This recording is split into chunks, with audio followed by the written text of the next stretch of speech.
آغاز سے اخیر تک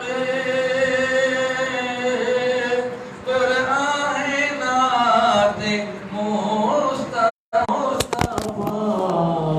محبوب کے بیان کا کیسا انوکھا ڈھنگ ہے،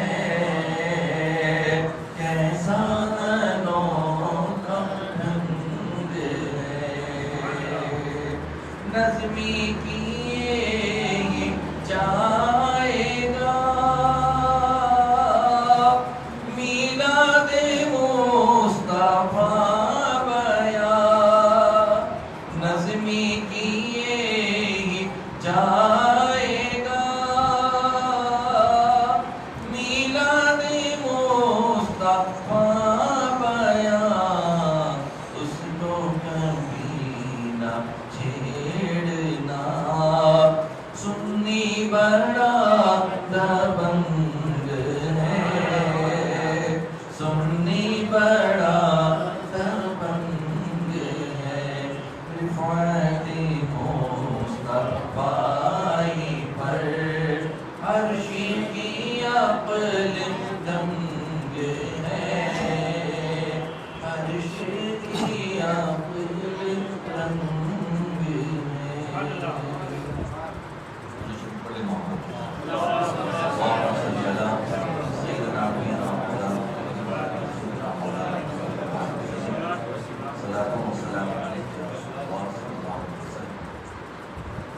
آقا کریم صلی اللہ علیہ وسلم کی میلاد مصطفیٰ صلی اللہ علیہ وسلم کی بہاروں سے ہم آشنا ہو گئے۔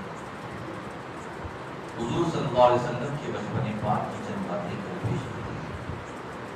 اللہ کے پیارے رسول صلی اللہ علیہ وسلم بچپن سے لے کر جوانی تک اور پھر اعلان نبوت تک جتنا سرکار کے عرصہ گزرا 40 سال گزرے، وہ 40 سال بھی بڑے پیارے ہیں اور وہی اصل ہے، اس لیے کہ اسے دیکھنے کے بعد ہی لوگ حضور کو صادق کہنے لگے تھے، امین کہنے لگے تھے، وعدہ وفا کرنے والے۔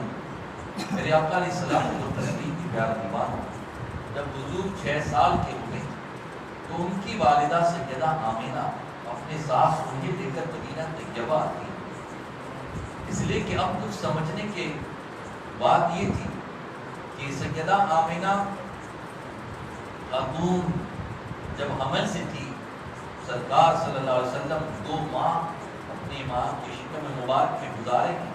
سرکار عبداللہ کا تو وصال ہو گیا تھا، حضور کو 6 سال کے ہوتے ہی اپنے ساتھ لے کر مدینہ شریف تشریف لے جاتی ہے۔ سرکار کا جو ننیال ہے ابو عبد المطلب رضی اللہ تعالیٰ عنہ کا وہیں نکاح ہوا تھا۔ حضور صلی اللہ علیہ وسلم کے والد وہیں گئے تھے، جاتی ہیں وہاں پر لے کر ان کی قبر پر اپنے بیٹے کو لے کر جاتی ہیں اور پھر وہاں سے واپس آتی ہیں، ساتھ میں صرف آپ کی لونڈی ام ایمن ہے، آمینہ ہے اور حضور کی ذات ہے۔ مقام ابوا پر پہنچتی ہیں، وہاں وہ بیمار ہوتی ہے اور وہیں پر ان کا وصال ہو جاتا ہے۔ ہوتا کیا ہے، 2 ہی لوگ ہیں، حضور ہیں، ام ایمن ہے، لیکن آقا صلی اللہ علیہ وسلم خود ام ایمن کے ساتھ مل کر اپنی والدہ کی قبر کھود۔ دیکھو سیدہ آمینہ کتنی مبارک ہے۔ پیران اعظام دنیا سے رخصت ہوتے ہیں، اولیاء کرام دنیا سے جاتے ہیں، علماء جاتے ہیں، مفتیان کرام جاتے ہیں، ان کی قبریں ان کے مریدین اور ان کے چاہنے والے ان کے رشتہ دار بناتے ہیں، مگر قربان سیدہ آمینہ پر ان کی قبر اللہ کا محبوب بنا رہا، اللہ کے حبیب، کیونکہ وہ تو نبی ہے ہی اور وہ قبر بنا رہے ہیں۔ اب یہاں پر میں آپ کو اور ایک عقیدے کی بات بھی بتاؤں جو میں نے پہلے بیان کر دیا۔ 400 علماء حضور سے 1000 سال پہلے وہاں اس لیے رہتے ہیں کہ اگر ہم حضور کا زمانہ پائیں گے تو کلمہ پڑھیں گے، نہ پایا تو ہماری قبروں پر حضور کی سواری کی مٹی بھی آئے گی تو ہماری بخشش ہو جائے گی۔ جن کی قبر خود حضور کو دے، وہ قبر کا عالم کیا ہوگا، اس کا مقام اور مرتبہ کیا ہوگا۔ یہ یہودیوں کے پلنے والے اور یہ گستاخان رسولوں نے معاذ اللہ حضور کی والدہ کو کافر اور مشرکہ کہہ کر کے ان کے قبر انور کو توڑ دیا اور وہاں کوڑا کرکٹ ڈالا۔ یہ بے دین لوگ ہیں۔ میرے آقا علیہ الصلوۃ والتسلیم کے پیارے ایمانوں، خود حضور نے کھودی، ام ایمن سے مل کر حضور نے اپنی والدہ کو دفن کیا اور پھر ام ایمن انہیں لے کر مکہ شریف آ جاتی ہے۔ یہ ام ایمن حضور کی لونڈی ہے، جو ان کے والد کی لونڈی تھی اور ان کی وراثت میں آئی تھی۔ پھر آقا کریم صلی اللہ علیہ وسلم سرکار عبد المطلب کے دادا جان کے پاس رہنے لگے اور پھر دادا جان بھی سرکار جب 8 سال کے ہوئے ان کا بھی وصال ہو گیا۔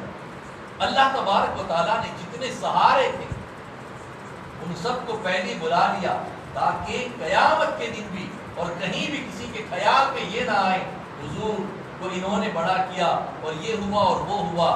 اللہ تعالیٰ خود پرورش فرما رہا ہے، خود انتظامات فرما رہا ہے۔ اب ابو طالب سرکار علی کے والد انہیں اپنے پاس چچا ہیں اور اپنے پاس رکھتے ہیں اور وہ بہت احترام سے رکھتے ہیں۔ اپنے سارے بیٹے آ جاتے دسترخوان پر، جب تک حضور نہیں آتے کھانا شروع نہیں کراتے۔ حضور محمد کو ڈھونڈ کے لاؤ، کھانا پھر شروع ہوگا۔ اس طرح سے انہیں بڑا کیا۔ میرے آقا علیہ الصلوۃ والتسلیم کے پیارے دیواروں، آپ بھی مکہ شریف سے ملک شام اپنا تجارتی قافلہ لے جاتے تھے۔ ایک بار حضور کو لے کر جاتے ہیں ساتھ میں، تو وہاں پر ایک مقام پر جب رکتے ہیں، ایک کلیسا تھا، ایک عیسائی عالم راہب وہاں پر رہتا تھا، اس کے قریب یہ قافلہ پڑاؤ کرتا ہے۔ ایک درخت کے نیچے اللہ کے حبیب سو جاتے ہیں۔ وہ کلیسے کا پادری راہب دیکھ رہا تھا۔ جب اس نے دیکھا کہ سارے لوگ ایک طرف ہیں اور ایک شخص، ایک لڑکا ایک درخت کے نیچے ہیں، باہر آ جاتا ہے۔ باہر آنے کے بعد پوچھتا ہے لوگوں سے، اے لوگوں تمہارے قافلے کا سردار کون ہے؟ کہا ابو طالب ہے۔ ابو طالب کو بلایا گیا اور پوچھا یہ لڑکا کون ہے؟ کہا یہ میرا بھتیجا ہے۔ کیا نام ہے؟ محمد نام ہے، عبداللہ کا بیٹا ہے۔ ہم لوگ قبیلے قریش سے تعلق رکھتے ہیں، ہم مکے سے آئے ہیں۔ جب یہ بات سنتا ہے تو پادری راہب کہتا ہے ابو طالب میری بات سنو اور غور سے سنو، یہ وہی درخت ہے جس کے نیچے انبیاء سوتے ہیں۔ آج تک اس کے نیچے کوئی نہیں سویا، ہماری کتابوں میں لکھا ہے اس کے نیچے نبی آخر الزمان سوئیں گے۔ یہ معمولی بیٹا نہیں ہے، یہ معمولی لڑکا نہیں ہے، اللہ کا محبوب ہے، آخری پیغمبر ہے۔ سنو، تم اس لڑکے کو اپنا سامان کسی شہر میں فروخت کر دو، آگے مت بڑھو۔ یہودی دیکھیں گے تو تکلیف پہنچائیں گے۔ یہودی چاہتے ہیں کہ آخری پیغمبر دنیا میں نہ رہیں، نہ آئیں، وہ دشمن ہیں۔ اس لیے میری بات جو سمجھیں اور انہیں یہیں سے آپ اپنے شہر واپس لے جائیں۔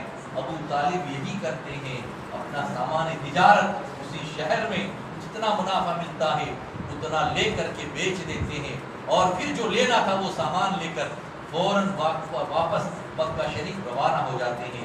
میرے آقا صلی اللہ تعالیٰ علیہ وسلم کے پیارے دیوانوں، یہ شان اقدس ہے کہ آقا کریم صلی اللہ علیہ وسلم وہیں آرام کرتے ہیں جہاں انبیاء لیٹتے ہیں۔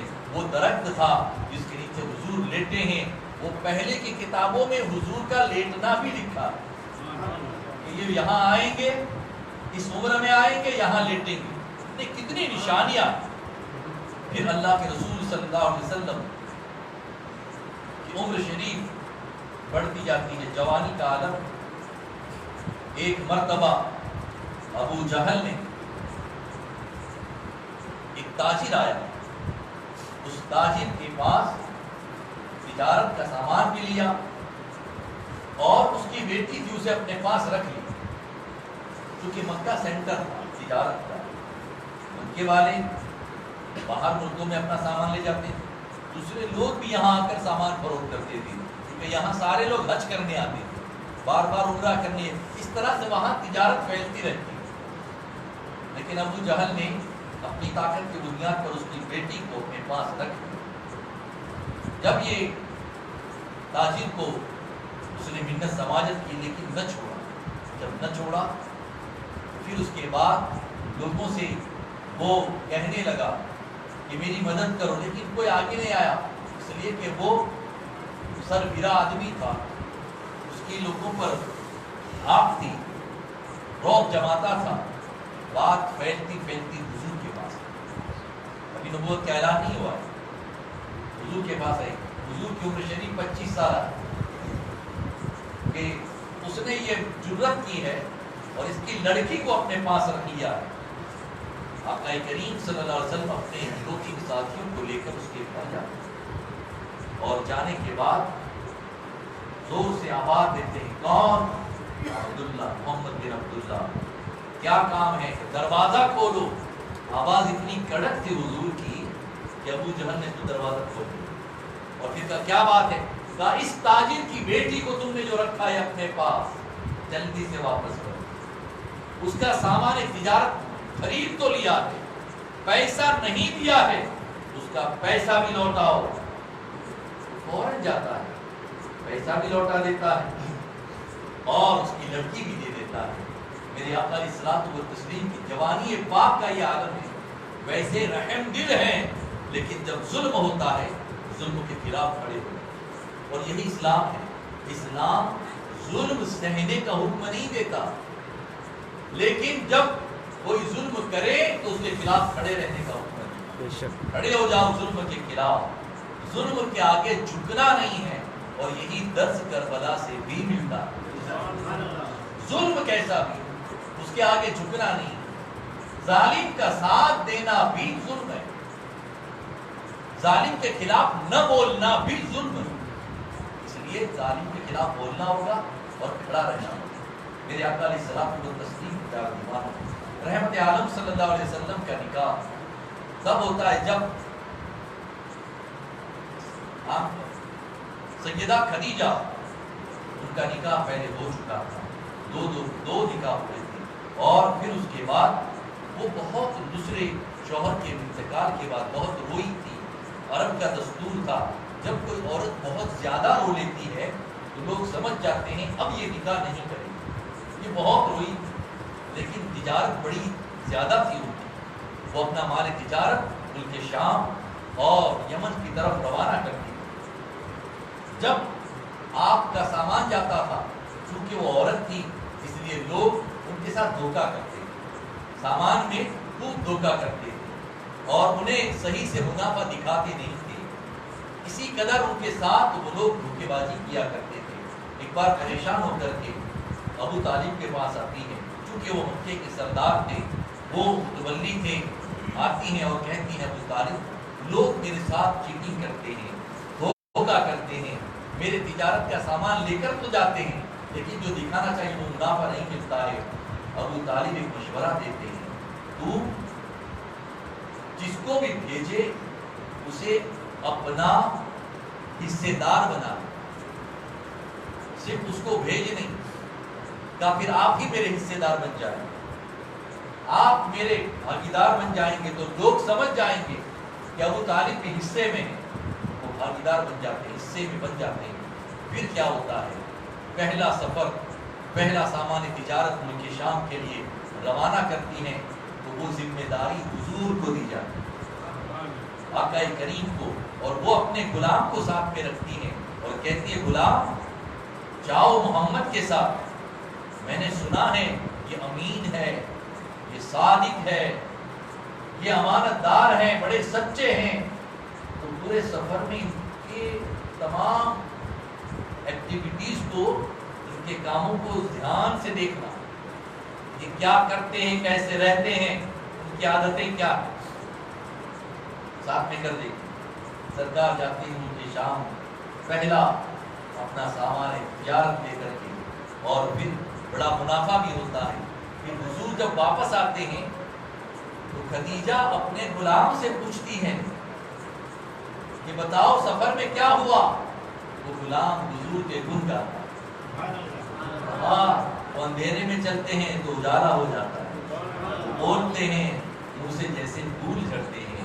ان کا معاملہ یہ ہے، ان کا معاملہ یہ ہے، وہ کہتی اور کوئی بات اور وہ تعریف بیان کرتا جاتا ہے، وہ کہتی اور کوئی بات اور وہ تعریف بیان کرتا جاتا ہے. میرے آقا علیہ الصلوۃ والتسلیم کے پیار دیوانوں، وہیں سے اب پھر وہ ان کی عمر 40 سالہ ہے، سرکار کی عمر 25 سالہ ہے، لیکن پھر طے کرتی ہے اتنا پاک دامن نوجوان، اتنا برکت والا، اتنا پاک سیرت، پھر وہ حضور کے ساتھ اپنے نکاح کی خواہش کو پیش کرتی ہیں. آقا کریم صلی اللہ علیہ وسلم فرماتے ہیں میرے سامنے نکاح کی دعوت نہ پیش کرے، میرے ذمے میرے آبا و اجداد ہیں، میرے بڑے لوگ ہیں، بزرگ ہیں، میرے چچا ہیں، ابو طالب سے جا کر کہیے. یعنی رشتے بڑے طے کرتے ہیں. یہ سرکار نے بتا دیا، ڈائریکٹ بات نہ کرو، جاؤ جا کر کے میرے چچا سے بات کرو. پھر بات طے ہوتی ہے اور میرے آقا صلی اللہ علیہ وسلم کا نکاح، پہلا نکاح سیدہ خدیجہ سے حضور کی 25 سالہ عمر میں ہوتا ہے. سرکار کے چچا ابو طالب دعا پڑھتے ہیں اور پھر نکاح ہو جاتا ہے. میرے آقا علیہ الصلوۃ والتسلیم کے پیار دیوانوں، پھر اب تو حضور کا نکاح ہو گیا اور سیدہ خدیجہ بہت مالدار تھی، لیکن حضور صلی اللہ علیہ وسلم کاروبار کرتے جاتے ہیں، انہیں دیتے جاتے ہیں. پھر آخر میں میرے آقا صلی اللہ علیہ وسلم کی عمر شریف 40 سال ہوئی. خدیجہ فرماتی ہیں سرکار ایک مہینہ تک غار حرا میں جا کر بندگی کرتے،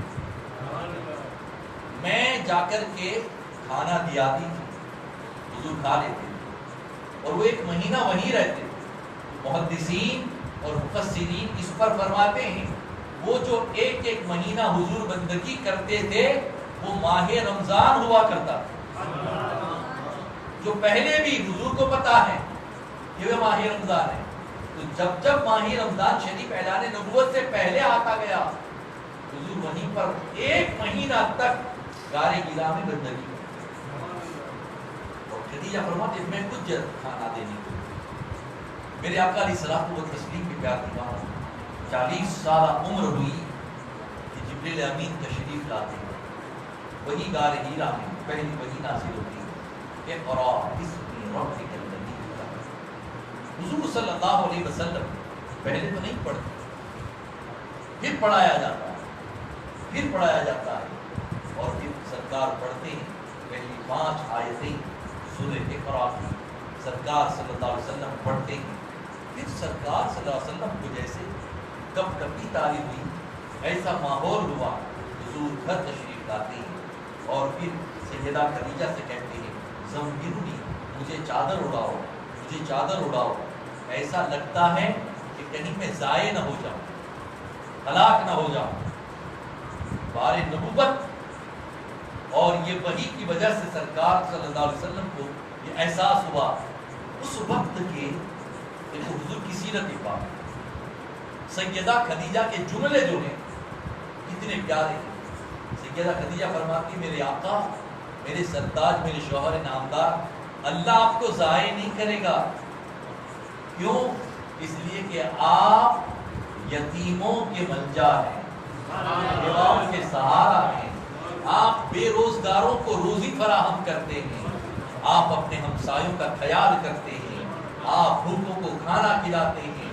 یعنی وہ خصلتیں جو میرے آقا صلی اللہ علیہ وسلم کی ہیں، اچھی باتیں. فرماتی آپ ایسے ہیں، آپ کیسے ضائع ہو سکتا ہے؟ اللہ آپ کو ضائع نہیں کرے گا. اور پھر اپنے بھائی ورقہ بن نوفل کے پاس جاتی ہیں، وہ بھی راہب تھے، کتابوں کا علم رکھتے تھے، انہیں وہ ساری باتیں بتاتی ہیں. وہ کہتے ہیں اے خدیجہ تیری باتیں اگر سچ ہیں تو یہ جو ہے محمد وہ اور کوئی نہیں ہے، اللہ کا آخری پیغمبر ہے. سبحان اللہ. یہ اعلان نبوت ہوا، یہی اللہ کا پیغمبر ہے جن کی نشانیاں ساری آسمانی کتابوں میں موجود ہیں، جن کے آنے کی بشارتیں تمام انبیاء نے دی ہے، یہی وہ محمد ہے. اور پھر آقا کریم صلی اللہ علیہ وسلم نے اپنی دعوت پیش کی. سب سے پہلے خدیجہ نے کلمہ عورتوں میں، پھر مردوں میں سیدنا صدیق اکبر نے پڑھا. غلاموں میں زید بن حارثہ نے پڑھا اور بچوں میں مولائے کائنات نے پڑھا۔ علی چھوٹے ہیں مگر حضور پر پہلے ایمان لیا، پہلے ایمان لانے والوں میں یہ سب ہیں میرے آقا علیہ الصلوۃ والتسلیم کے پیارے مہمانوں۔ کیونکہ حضور اقدس کی شان ہے کہ اعلان نبوت سے پہلے بھی یہی کام جاری ہی کہ نبی ہی ہوتے اور ان کا کوئی کام اعلان نبوت سے پہلے بھی شریعت کے خلاف کا نہیں ہوتا، عین شریعت کے مطابق ہی ہوتا، کیونکہ وہ نبی ہو۔ تو اللہ نے اسی شان والا نبی ہم کو عطا فرمایا۔ اللہ